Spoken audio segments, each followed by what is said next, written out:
Hello. तो आज हम लोग देखते हैं जीके क्वेश्चन।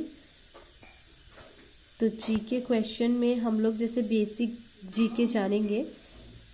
तो फर्स्ट क्वेश्चन है, भारत का पेरिस किस शहर को कहा जाता है? तो अपने भारत में जो जयपुर है उसे भारत का पेरिस कहा जाता है। सत्यमेव जयते कहाँ से लिया गया है?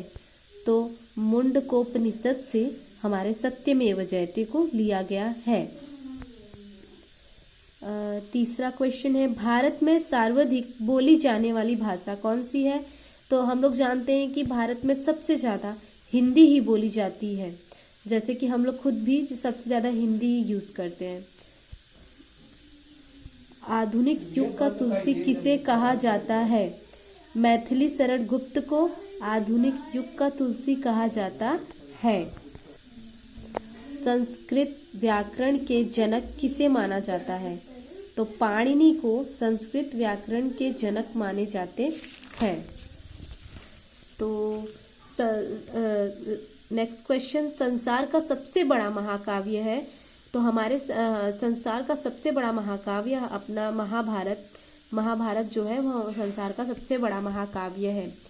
हिंदी विषय के लिए प्रथम ज्ञानपीठ पुरस्कार किसे प्रदान किया गया?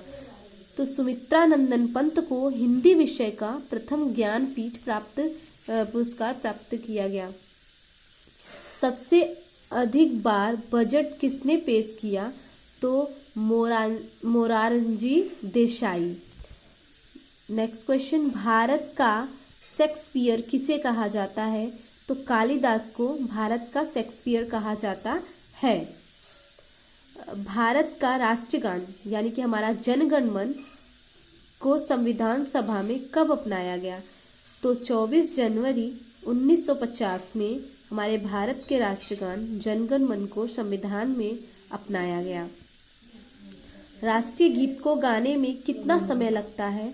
तो 65 सेकेंड जो है 65 सेकेंड लगता है हमारे भारत के राष्ट्रीय गान को राष्ट्रीय गीत को गाने में। संविधान के किस अनुच्छेद में वार्षिक वित्तीय बजट का वर्णन किया गया है? तो 112 में किया गया है। राष्ट्रीय गान जनगण मन के रचयिता है रविंद्रनाथ टैगोर जी जो है, ये तो नॉर्मल क्वेश्चन है, वो हमारे राष्ट्रीय गान जनगण मन के रचयिता है। नेक्स्ट क्वेश्चन, भारत का राष्ट्रीय चिन्ह को भारत सरकार ने कब अपनाया? तो 26 जनवरी 1950 को भारत का राष्ट्रीय चिन्ह भारत सरकार ने अपनाया। आधुनिक युग की मीरा के नाम से किसे जाना जाता है? महादेवी वर्मा जी को आधुनिक युग की मीरा के नाम से जाना जाता है। बजट को किस सूची में रखा गया है? तो समवर्ती सूची में बजट को रखा गया है।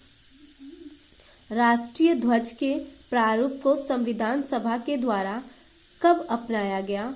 तो 22 जुलाई सन 1947 को राष्ट्रीय ध्वज के प्रारूप को संविधान के सभा के द्वारा अपनाया गया।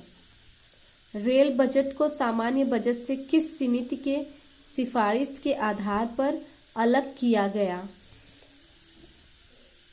ऑकवर्स समिति के आधार पर रेल बजट के सामान्य बजट से समिति से सिफारिश के आधार पर अपनाया गया, अलग किया गया।